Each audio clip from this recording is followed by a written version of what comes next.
자, 여러분 안녕하세요. 자, 오늘은 지난 시간에 뒤를 이어서 바로 이제 그 살인 세력의 성장 부분에서 4대 사화 중에서 이제 김효사가 끝나고 나서 이제 을사사화에 대한 그런 내용에 대해서 선생님이 설명을 하도록 하겠습니다. 여러분 티니노트 잘 작성하고 있죠? 자, 티니노트 절대 까먹지 말고 착실하게 잘 작성해 주기 바랍니다.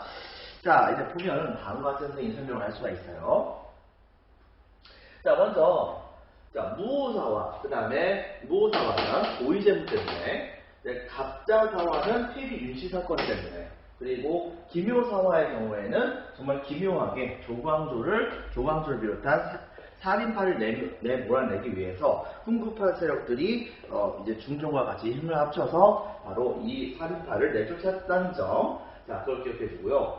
근데 이제 문제는 뭐냐면 이 세상이 지금 완벽한 것이라고 하는 게 어디 있겠습니까? 비록 훈구파가 살인파들을 전부 다 내쫓았다고는 하지만 모든 살인파를 다 내쫓았던 것은 아니었거든요. 그렇기 때문에 그때 당시에 대부분 다 조광조 같은 경우는 나중에 이제 사약까지 받아가지고 죽음을 당하긴 했었지만 생각보다도 좀 많은 살인파들은 이때 당시에 바로 이제 그 훈구파하고 연관이 있는 경우도 있을 거 아니에요. 바로 훈구파 세력들에게 이제 좀 뭐라고 할까, 훈구파 세력들이 좀 인정을 해줘가지고 중앙정계에 남아있었던 살인파가 있었습니다. 자, 그런 사람들이 바로 이제 이때 당시에 김효사 때 살아남아가지고 중앙정계 일부가 살아남았었어요. 이렇게 계속해서 이제 관직을 일부 유지하고 있었었는데, 근데 이제 바로 이제 중종 다음에 인종, 그리고 인종 다음에 명종이라고 하는 왕위에 올라가게 됐는데요. 이 명종이라고 하는 왕의 바로 이제 어머니가 문정왕후라고 하는 왕후가 있었어요. 근데 이 사람의 경우에는 당시에 명종이 되게 어린 나이에 왕이 됐었기 때문에 이 명종 대신에 수렴청정이라고 하죠. 왕실의 어른이 왕이 어리니까 왕을 대신해서 국가를 통치해주는 것을 수렴청정이라고 하는데, 바로 이 수렴청정을 바로 이 문정왕후가 하게 되었었습니다. 근데 이제 문제는 뭐가 있었냐면, 문정왕후가 통치를 하는데 이때 당시에 그 뭐라고 할까, 양반집 교수로서 살아왔었던 그 문정왕후가 어찌 정치에 대해서 뭘 많이 알겠습니까?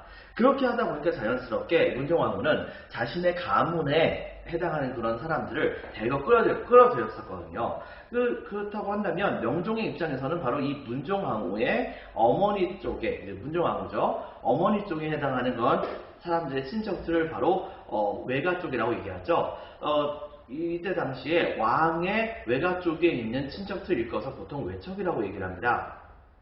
바로 이 외척들이 그 당시에 중앙정계에 여러 높은 관직을 갖고 있던 상황이었는데요. 당시에 나름대로 명망이 있었었던 어떤 한 외척의 경우에는 살인파를 굉장히 좀 우대를 해주는 그런 입장이 있었던 사람이 있었습니다. 바로 이런 사람을 중심으로 해가지고서 이른바 살인파들이 하나로 움직이게 됐었거든요. 바로 그들을 일컬어서 우리는 뭐라고 부르냐면 대윤파라고 얘기를 합니다. 자, 그런데 이거 말고 문정왕후의 오빠였던 사람이 바로 윤원형이라고 하는 사람이었거든요. 근데 이 윤원형이라고 하는 사람은 말 그대로 엄청나게 탐욕스러운 사람이었습니다. 굉장히 탐욕스러운 사람으로서 이 사람의 경우에는 국정을 마음대로 좌지우지하는 모습을 보여주려고 했었지만, 문제는 뭐냐면 바로 그 윤원형이 국정을 좌지우지하는 것을 안 좋게 생각했었던 바로 살인파가 편들었었던 또 다른 외척 쪽에서 윤원영의 세력을 견제하려고 하는 모습을 보여주게 되면서, 당시에 이 윤원영은 손 아래쪽이었고 또 다른 살인파 편에 해당되는 그런 외척의 경우에는 손 위쪽에 해당됐기 때문에, 그렇기 때문에 그때 당시에 손 위쪽에 해당됐었던 그런 윤씨 일가를 일컬어서 대윤파, 그 다음에 손 아래쪽에 해당됐었던 바로 이 윤씨 일가를 소윤파라고 얘기를 합니다. 바로 대윤파와 소윤파가 이때 당시에 갈려지게 됐거든요. 당시에 대윤파는 살인파를 되게 좋게 보았었고, 그 다음에 소윤파의 경우에는 살인파가 대윤파 편을 들었었으니까 소윤파가 살인파를 그다지 좋게 생각할 리가 없겠죠. 그런데 양측이 서로 치열하게 정쟁을 벌이다가 윤원형의 그 소윤파가 크게 승리하게 됩니다. 그렇게 되면서 중앙정계에 그나마 얼마 남아있었던 일부 살인파들이 상당수가 또 이제 낙향을 하게 되는 건 사태가 벌어졌어요. 낙향을 하게 됐고, 살인파는 거의 명맥만 유지가 되는 그런 상황이었다 볼 수 있겠죠. 이렇게 외척 문제로 인해서 왕실의 외척에게 배척을 받아가지고서 이제 대거 이 살인파에 해당되는 그런 사람들이 벼슬을 잘리고서 지방으로 낙향을 해야 되는 그런 이 선비들이 화를 입은 사건이 벌어졌으니 이걸 일컬어서 우리는 뭐라고 부르냐면 을사년에 일어났던 사화다라고 해서 을사사화라고 얘기를 합니다. 그래서 적겠습니다. 명종 때 빈칸에 적겠습니다. 외척. 이 외척의 문제, 외척이라고 하는 것을 여러분 기억해 주고요. 을사사화 같은 경우에는 외척의 문제 때문에 일어났었다라고 하는 것을 여러분들 기억해 주시기 바랍니다. 외척 간의 싸움에 휘말려서 살인파가 되고 쫓겨나는 사태가 벌어지겠던 것이죠. 자, 명종 때 외척 간의 대립 밑줄, 대윤파, 박스, 살인파 옹호하는 외척이었고, 그 다음에 vs 소윤파, 박스, 그냥 일반적인 외척이었습니다. 윤원영 같은 건 사람들이었습니다. 자, 그래서 결과적으로 소윤파가 승리하면서 살인파가 타격을 받게 되었습니다. 자, 그런데 말이죠. 명종 다음에 왕은 바로 선조거든요.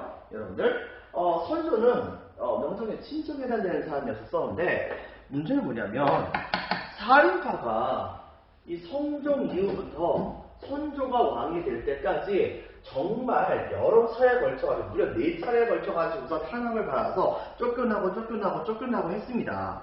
그런데 그럼에도 불구하고 이 살인파는 되게 뭐라고 할까, 좀 불사조처럼 쫓겨났지만 다시 등용이 되고 또 쫓겨났지만 또 다시 등용되는 모습을 보이게 됩니다.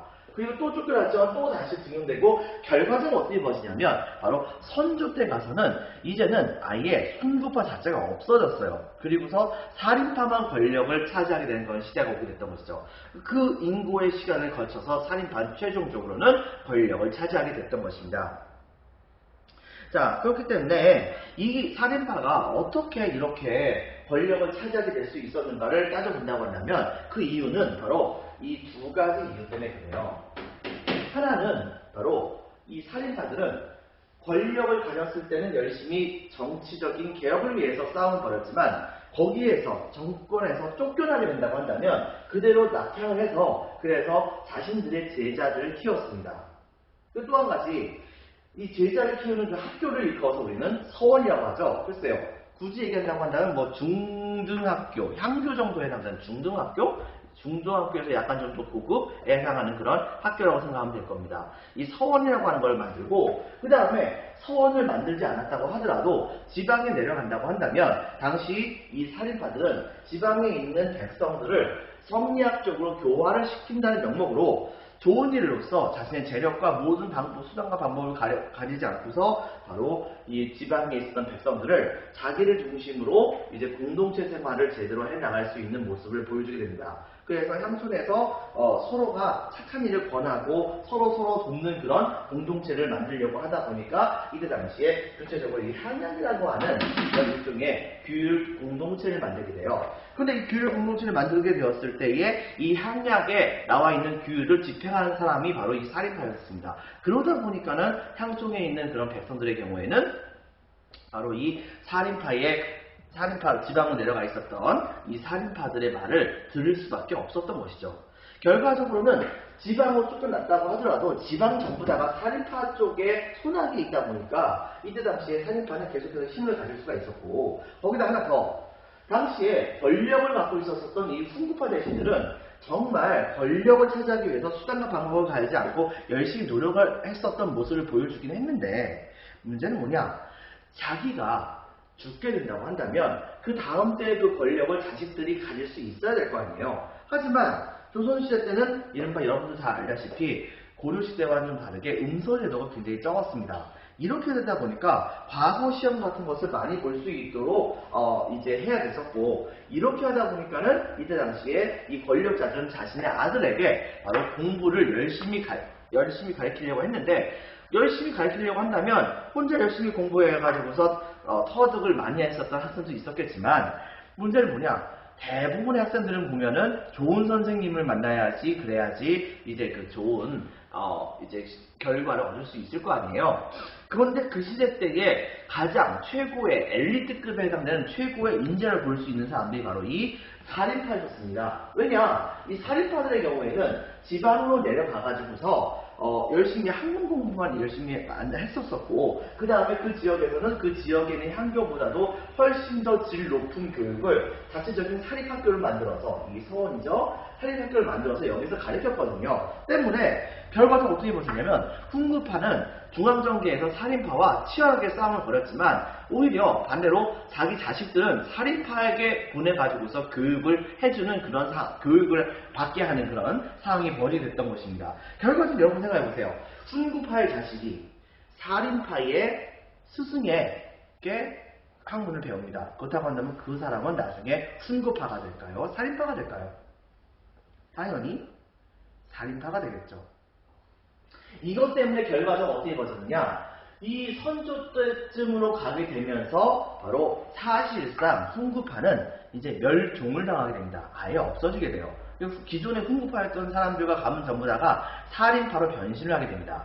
자, 이렇게 되게 되면서 자연스럽게 살인파가 권력을 차지하게 되는 그런 상황이 벌어졌다라고 하는 것을 여러분들이 기억을 해주기 바랍니다. 그래서 별표 2개 쳐주세요. 결과 동감 1번 살인파는 자, 첫 번째 무엇과 무엇을 기반으로, 동감 1번은 바로 서원 적어주세요. 서원. 네, 동감이 2번은 바로 향양 적어주세요. 서원과 향양을 기반으로 세력을 확대해서 결과적으로는 어느 왕 때의 권력을 장악했느냐, 여기 보면 선조 때의 권력을 차지하게 됩니다.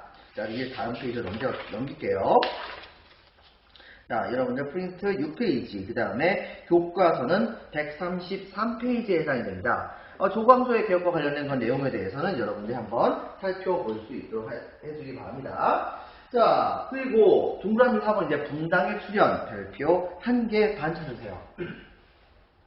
자, 선조가 왕이 됐을 때는 여러분들 선조에 대해서는 좀 안 좋게 생각하는 학생들이 있어요. 이 선조가 왕이었을 때 여러분도 알고 있는 그 이름도 유명한 조선의 일종의 그 하나의 커다란 위기를 불러일으켰었던 임진왜란이라는 그런 전쟁이 터졌는데, 그때 선조가 바보 같은 짓을 너무 많이 해가지고 그래가지고 나라가 한번더 망할 뻔했잖아요. 근데 사실은 선조는 되게 좀 똑똑한 왕이었습니다. 그 다음에 인복도 많았던 사람이었었고, 자, 그리고 또 한 가지 선조는 나름대로 개혁 같은 것을 많이 하려고 하는 노력을 보였던 것으로 생각이 되어지기도 해요.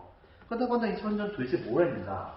첫 번째, 이 선조의 경우에는 권력을 장악한 다음에 그 다음에 나름대로 살인파가 권력을 장악을 하게 되자 이 살인파가 생각하는 이상적인 정치를 실시하게 하려고 노력을 했었습니다. 그런데 이미 훈구파 세력이 없어졌기 때문에 살인파는 권력을 잡긴 했지만, 문제는 뭐냐면 이 살인파들도 구분이 있는 거예요. 즉 더러운 세력, 윤원영과 같은 그 더러운 세력이 권력을 잡았을 때 초기와 같이 자신의 관직을 버리고 지방으로 나타냈었던 그런 살인파가 있었던 반면, 그래도 관직을 어쨌든 간에 유지를 하기 위해서 노력을 했었던 군차한 입장에 있었던 그런 바로 이 살인파도 있었던 거죠. 바로 계속해서 윤원영에게 어떻게든 간에 어쨌든 간에 조금이라도 좀 잘 보여가지고서 관직을 유지할 수 있었던 살인파들을 일컬어서 그런 사람들을 이제 보통 이제 기성에 이미 정계에 진출했었던 살인파라고 하는 기성살인파라고 보통 얘기를 하는데, 이 기성살인파를 일컬어서 우리는 보통 서인이라고 얘기합니다. 이 서인은 원래 학문적으로 구분이 되어 있던 사람들은 아니었어요. 근데 나중에 돈이 너무 세지니까 바로 이 율곡 이이 선생이 이때 당시에 중앙정계에 있으셨거든요. 율곡 이이 선생이 당시에 한쪽 당이 너무 세지는 것은 좋은 것이 아니라고 생각을 해가지고서 자신들의 문화들과 그 제자들과 같이 당시에 서인에 가담을 하게 되면서, 그러면서 서인이 이때 당시에 권력을 장악하게 되는 모습을 보여주게 됩니다. 자, 그래서 이와 서문의 제자들이 주로 이제 서인을 이제 이루게 되는 그런 모습을 보여주겠던 것이죠. 자, 그 다음에 또 한 가지, 동인의 경우는 어떤 사람들이냐? 바로 신진살인입니다. 즉, 선조가 왕이 되니까 이제 더러운 외척들이 더 이상 없으니까 그러니까 부정부패한 외척들이 더 이상 없으니까 그러니까 이제는 자기네들이 권력을 잡을 수 있겠구나, 개혁적인 정치를 펼칠 수 있겠구나 라고 해가지고서 새롭게 과거 시험을 통해 가지고서 합격을 한 다음에 중앙정계에 등장했던 사람들일 것을 우리는 동인이라고 얘기를 해요. 이들의 경우에는 신진살인파입니다. 즉 새롭게 살인파로서 관직에 올라간 사람들이란 말이에요. 기존의 살인파가 아니고.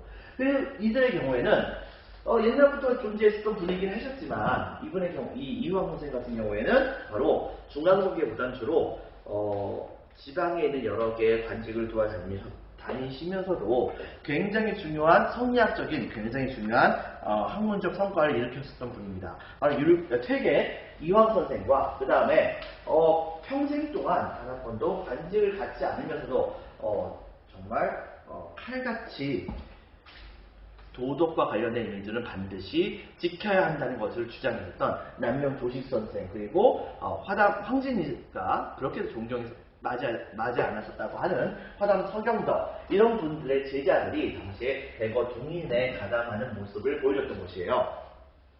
처음에는 이렇게 갈라졌던 것은 아니었었어요. 그런데 이제 문제는 뭐가 생기게 됐냐면 이때 당시에 여러분 생각해보세요. 살인파의 숫자가 더 많았었을까요? 순고파의 숫자가 더 많았었을까요?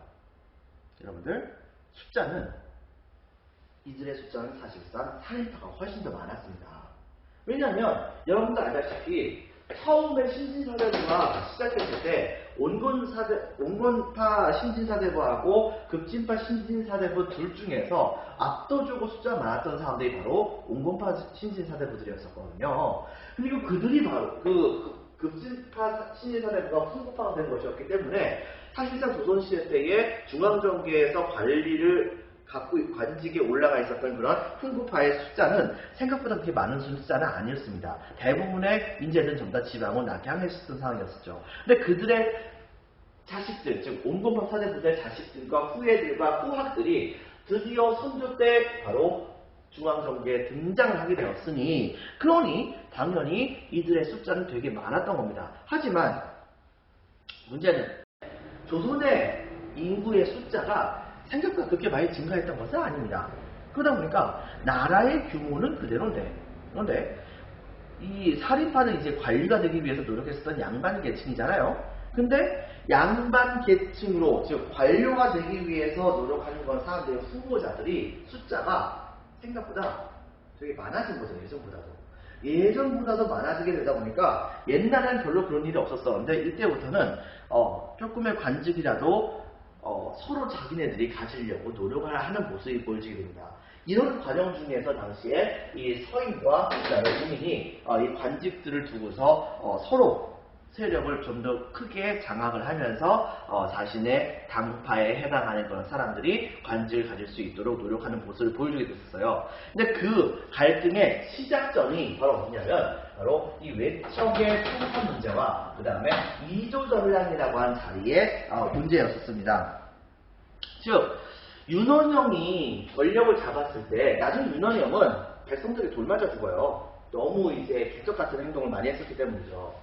그런데 문제는 뭐냐면 윤원영이 권력을 잡았을 때에 관직을 버리지 않고 계속 그 자리에 남아가지고서 사실 신진사대부들을 최대한 많이 보호하려고 노력했었던 기성에 계속해서 있었었던 이 기성 살인파들, 이 살인파들은 새로운 신진살인파의 입장에서 본다고 한다면 뭐라고 할까, 깨끗한 정치에 대한 절개를 버렸던 사람이라고 생각했던 겁니다. 그래가지고서 본인에 해당하는 그런 사람들은 당시에 서인에 해당되는 사람들 굉장히 많이 욕을 합니다. 그래가지고서 어떻게 했냐면 서인파에 해당됐던 사람들 중에서 일부가 윤원영의 길부터 가지고서 살인파들을 되게 이제 탄압을 했다, 뭐 이런 식으로 얘기한다든가, 아니면은 더러운 바로 그런 부정부패한 윤원영과 같은 그런 외축과 같이 정치했다는 것 자체가 잘못된 것이 아닌가라는 그런 내용으로 되게 비판을 많이 하게 됩니다. 서인의 입장에서는 좀 기분이 좀 나빴죠. 왜냐면은 윤원영에게 그렇게 다가가가지고서 이렇게 그래도 자신의 관직을 유지하면서 생활해 나갔던 가장 큰 이유 중에 하나는 바로 후대에 다른 살인파들이 중앙정계에 올라갈 수 있는 길을 자기네들이 계속해서 중앙관직을 갖고 있으면서 마련해 주려고 노력했었던 건 측면이 있었던 게 사실이거든요. 그런데 새롭게 신진 산인파가 되는 그런 사람들의 경우에는 그런 공로 같은 것을 별로 인정해 주려고 하지 않았던 것입니다. 때문에 윤원영하고 친했던 사람들이 왜 지금 현재 관직을 갖고 있느냐, 이것에 대해서 이때 당시에 동일한 살인파에서 서인을 엄청나게 욕을 하게 됩니다. 그리고 이것이 이제 본격적으로 빵 하고 터졌던 사건이 바로 동그라미 4번에 붕당에 출연해서 별표 1개 반, 도감 1번 외척 정치 잔재 청산, 외척 정치의 잔재를 청산한다는 목적으로, 그 다음에 동감 2번은 바로 2조 전랑이라고 하는 자리, 이걸 두고서 이제 싸움을 벌였던 겁니다.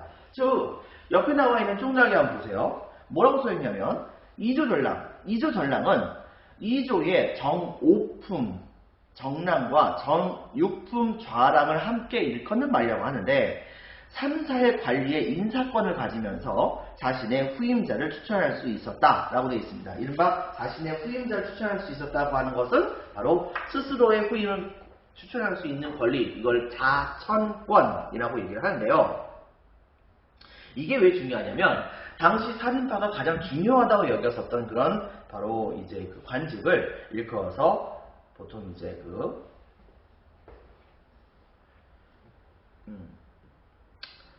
언관직이라고 보통 생각을 합니다. 임금님에게 바른 말로 이제 간할 수 있는 그런 사람들, 용기 있는 사람들이라고 스스로 생각을 했기 때문이죠. 그리고 그 자리에 올라가려고 한다면 자기뿐만이 아니고 자기 할아버지, 아버지 때에 어떤 형태로든 간에 부정부패라든가 잘못된 일 같은 것이 있어서는 안 되는 것이 원칙이었습니다. 그렇기 때문에 바로 그 자리에 올라간다는 것 자체가 굉장히 중요했고, 때문에 비록 2조 전랑이라고 하는 자리는 정5품위에서 6품위에 해당되는 건 자리로서, 글쎄요, 지금은 따져본다고 한다면 장관 밑에 있는 그런 관리인 차관급에 해당되는 건 관리였었어요.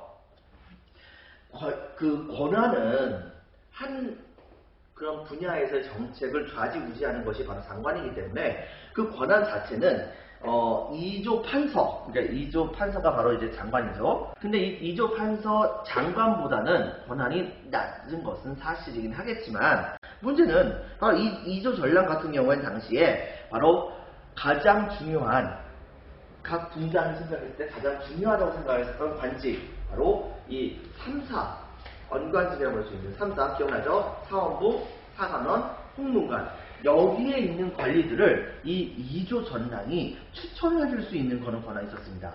결과적으로는 유일하게 조선시대 때에 임금이든 누구든 간에 함부로 말을 할 수 있는 권한을 갖고 있는 그 관청이 바로 3사, 언관직인데, 그런데 바로 그 자리를 임명을 해주는 그런 사람이 바로 2조 전랑이었던 거예요. 추천해줄 수 있는 사람이 바로, 임명은 아니고 추천해줄 수 있는 사람이 바로 이 2조 전랑이었던 거예요. 그러니까는 당시에 바로 이 언론을 어떤 특정 당파가 가져버리게 된다고 한다면, 말 그대로 그 특정 정파가 유리한 대로 이때 당시에 언론을 움직일 수가 있는 것이잖아요. 여론을 생성할 수가 있는 거잖아요. 이렇게 되다 보니까는 당시에 이 동인과 서인은 바로 이 2조 전랑이라고 하는 자리를 서로 차지하려고 정말 치열하게 다툼을 벌이게 됩니다. 자, 그것과 관련해 가지고서 주제탐구에서도 바로 그런 글이 있기도 하죠. 김효은이라고 하는 사람이 알성과거의 장원으로 합격해서, 자, 2조 전랑, 동그라미 기억에 들어갈 만한 바로 2조 전랑입니다. 2조 전랑에 물망에 올랐으나 그가 윤원영의 문객이었다. 즉, 전에 명종 때 있었던 외척 윤원영의 바로 이제 친했었던 그런 사람이었다. 그 밑에 가가지고서 이제 부하처럼 활동했던 사람이었다라고 하는 그런 말을 심의겸이라고 하는 사람이 얘기를 해가지고서 이것을 반대했기 때문에, 반대해가지고서 이 김효원이라는 사람은 심의겸이라는 사람에게 되게 나쁜 감정을 갖게 되었던 것입니다. 근데 문제는 뭐냐? 나중에 심의겸의 동생이었었던 심충겸이라고 하는 사람이 장원 교체를 해서 2조 전랑으로 청구됐었지만, 당시에 심씨 일가가 왕실과 관련되어 있는 왕실의 친척이었었던 거예요. 그러다 보니까는 김영호는 이 심충겸이 2조 전랑으로 임명되는 것을 반대하는 모습을 보여줬던 것입니다. 그렇게 하면서 여기서부터 이제 감정의 골이 점차 커지게 됐던 것이죠. 이렇게 되게 됨에 따라서 이른바 우리가 알고 있는 동인과 그 다음에 서인, 이렇게 갈라지게 됐었습니다. 자, 근데 이제 여기에서 선생님이 여기 두 줄 찍찍 거버렸는데 이게 배경이 뭐냐면 선생님이 거꾸로 얘기했었어요. 바로 이게 계속해서 내용을 보면은 다음과 같이 얘기할 수가 있겠습니다. 자, 살인파가 정치 이념과 학문적 성향이 비슷한 무리로 분열되어 자, 동그라미 1번 동당이라고 하는 것을 형성합니다. 동당을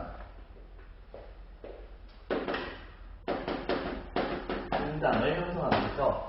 자, 이 분당이 바로 분당의 대표적인 우리나라의 분당이 바로 이 서인과 종인이라고 하는 분당입니다. 이것은 바로 지금으로 따져본다고 한다면 무슨 당과 같은 것이에요. 뭐 민주당 그 다음에 뭐라고 할까 뭐 국민의힘당 뭐 이런 식으로 여러분들이 생각을 해주면 되겠습니다. 자, 그리고 이때 당시에 동감 1번 분당 형성, 동감 2번 동인과 서인으로 갈림.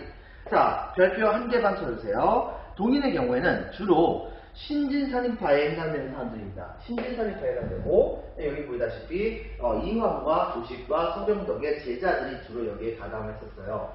자, 그리고 이분들의 경우에는 영남지방 그러니까 경상도 지역을 중심으로 해가지고 거기를 근거로 해서 거기 출신에 해당되는 사람들이 주로 이 동인에 가담을 했었기 때문에 이들을 일컬어서 우리는 뭐라고 부르냐면 영남학파라고 부릅니다. 영남학파라고 부르는데 이 영남학파라고 부르는 이유가 왜냐면은 경상도 지역에 있었던 그런 스승들을 중심으로 해가지고 이분들의 제자들이 권력을 분당을 이뤘기 때문이죠. 그래서 이제 이분들의 경우에는 스승이 이황이라든가 조식이라든가 서경덕의 제자였던 사람들이기 때문에 그렇기 때문에 학연으로 서로 되게 많이 연결돼 있어요. 당연히 학연으로 연결되다 보니까 자연스럽게 이분들이 성장하면서 아들, 딸을 낳게 된다고 한다면 자기네들끼리 또 이제 결혼하는 경우가 많겠죠. 이렇기 때문에 자연스럽게 같은 분당 계열 쪽에 해당되는 사람들끼리 서로 결혼까지 하면서 학연에서 이것이 혈연까지도 같이 연결되는 모습을 보여주기도 합니다. 이것은 마찬가지, 서인도 마찬가지였었어요. 자, 서인의 경우에는 주로 동감 1번 기성살인파였었고 동감 2번 율곡 이희 선생입니다. 이희 적어주세요. 자, 이희 선생, 이희와 성훈의 학문을 계승합니다. 동감 1번 주로 기성살인파, 동감 2번 이희와 성훈의 학문을 계승했던 사람들이고, 자, 동감 3번 주로 경기도 지방과 그 다음에 충청도 지방 경기도 지방과 충청도 지방에서 살고 있던 사람들이 중심이 돼가지고서 이제 만들어졌었던 그런 당파입니다. 때문에 이것을 일컬어서 우리는 다른 말로 이제 기호학파다라고 무슨 얘기를 하거든요, 여러분들. 근데 그렇다고 하면은 이게 이들이 서로 이게 분열됐으니까 그러니까 결과적으로 분노를 하나로 모으지 못해가지고서 결과적으로는 이제 우리나라에게 되게 안 좋은 것이 아니겠는가라고 생각할 수도 있지만 여러분 생각해보세요. 민주주의 사회에서 당이라고 하는 것이 하나가 있는 게 좋겠습니까? 아니면 여러 개가 있는 게 좋은 건가요? 정확히 얘기한다고 한다면 여러분들 모든 사람들의 생각은 정말 똑같을 수는 없는 거 아닙니까? 다른 사람들의 자기가 생각했던 것에 대해서 다른 사람들이 비판을 하면 그것이 합리적일 경우에는 그것을 받아줄 수 있는 것이 바로 우리나라 정치의 발전의 방향인 것입니다.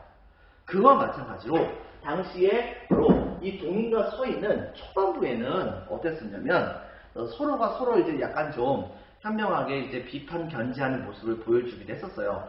아주 그 초반에서는 이제 서로가 서로를 되게 좀 싫어하고 그 다음에 이제 그 감정의 골을 갖는 경우도 있기도 했었지만 그럼에도 불구하고 서로가 정권을 유지해 나가는 모습에서는 서로를 합리적으로 비판하면서 그 정책의 잘못된 점을 꼬집고 그거에 따라서 정치가 올바르게 갈 수 있도록 노력을 하는 모습을 보여줬던 것이 사실이긴 합니다.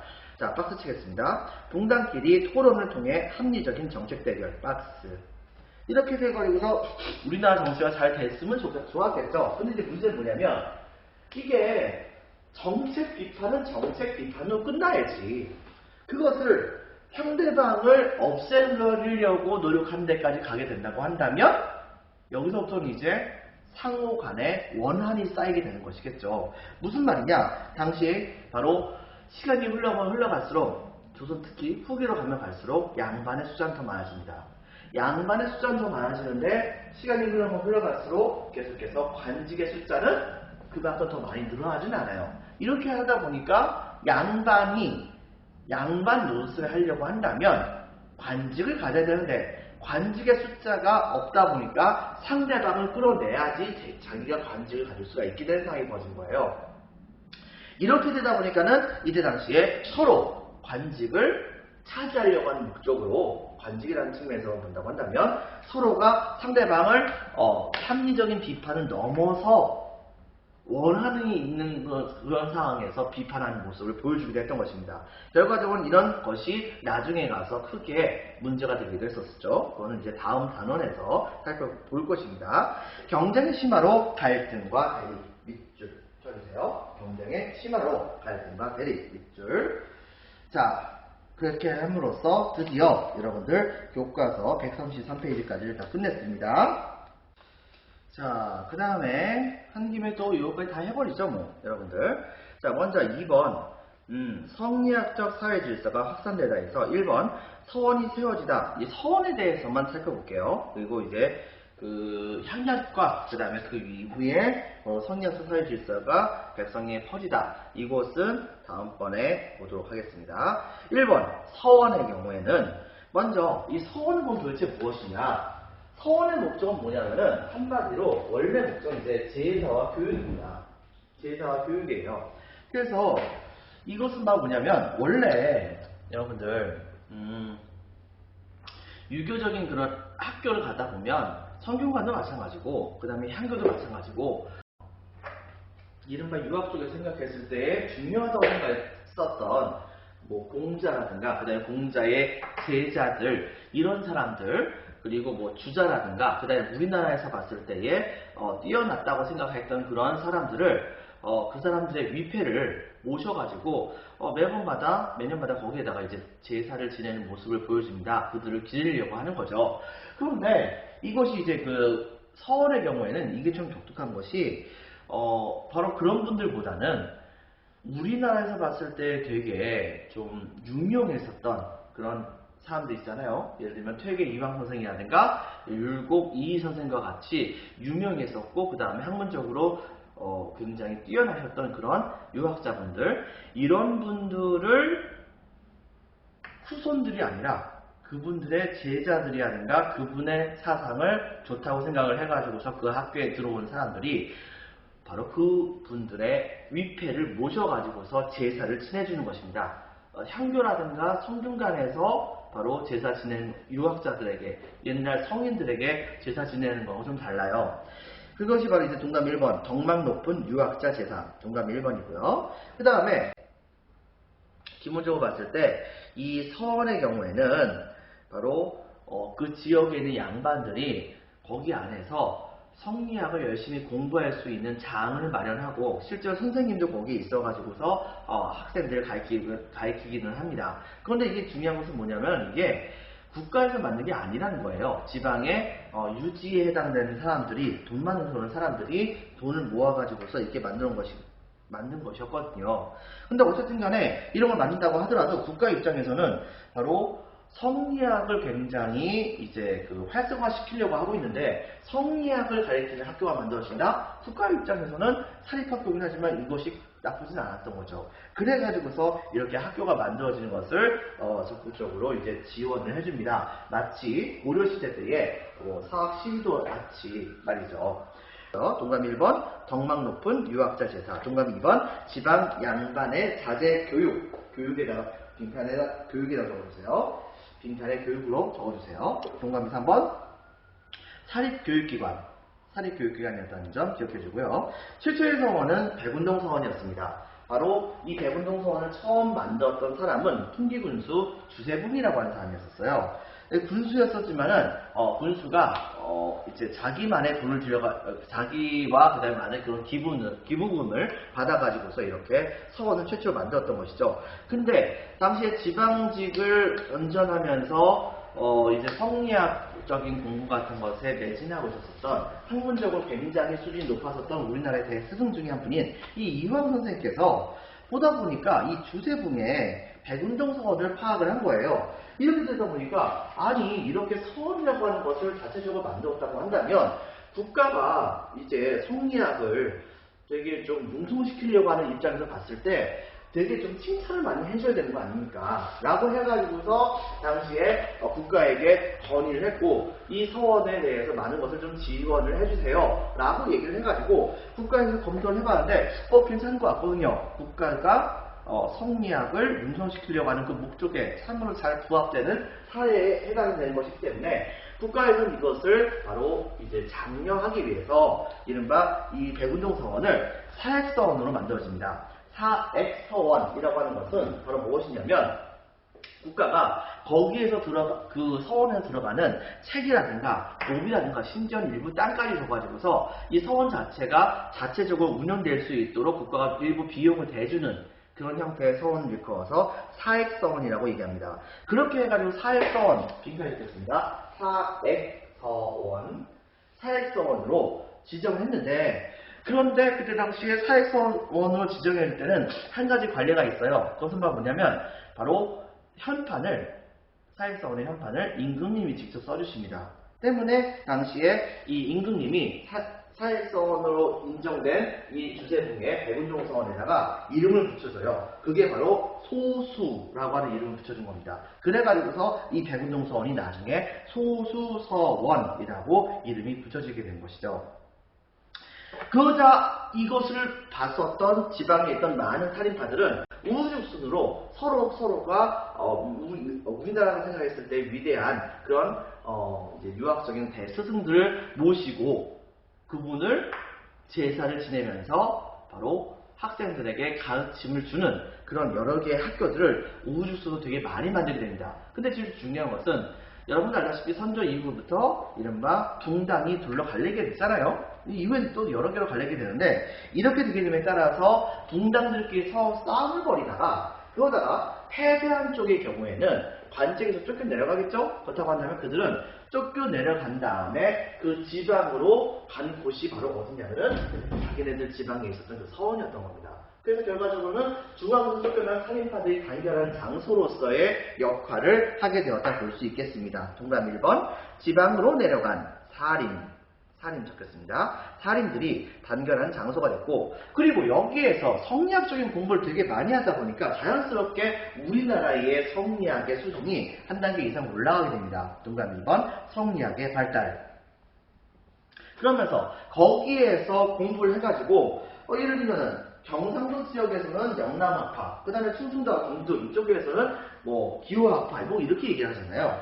이렇게 되다 보니까 자연스럽게 그 지역의 유교적인 성향을 나타내는 학파가 지방에서 발달하게 됩니다. 때문에 동감이 3번 지방 문화 발전에 영향을 줬다 볼 수 있겠죠. 그리고 마지막으로 그리고 이 서원에서는 그 지역의 유지에 해당되는 사람들이 서로 모여서 이제 학문에 대해서 논하는 것도 있지만 세상에 대해서 서로 이제 얘기하는 경우도 많을 거 아니에요. 동감이 4번 여론 형성으로 중앙 정치에 영향을 주기도 했었습니다.